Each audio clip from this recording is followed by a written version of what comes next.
మనం బ్లౌజ్ కుట్టేటప్పుడు టైం అనేది చాలా ఇంపార్టెంట్ అండి. అంటే మనం ఎంత టైం సేవ్ చేసుకుంటే అంత మంచిదన్నమాట. ఫర్ ఎగ్జాంపుల్ ఒక బ్లౌజ్ కుట్టడానికి మనకు ఒక గంట పట్టింది అనుకోండి, మనం కొన్ని టిప్స్ని వాడుతూ 45 మినిట్స్కి 35 మినిట్స్ కూడా మనం ఒక బ్లౌజ్ని క్లియర్ చేయొచ్చు.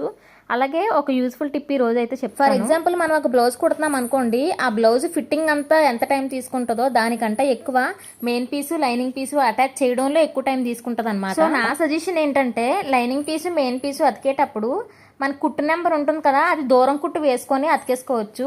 దగ్గర కుట్టు చాలా మంది వేస్తూ ఉంటారు, అంటే మనం బాడీ ఫిట్టింగ్ చేసిన మళ్ళీ దగ్గర కుట్టే వేయాలి.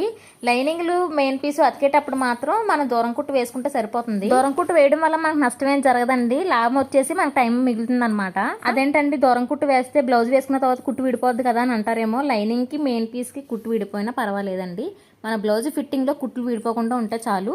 వీడియో హెల్ప్ఫుల్ అవుతుందని అనుకుంటున్నాను. వీలైతే లైక్ చేయండి, కంటెంట్ నచ్చితే ఫాలో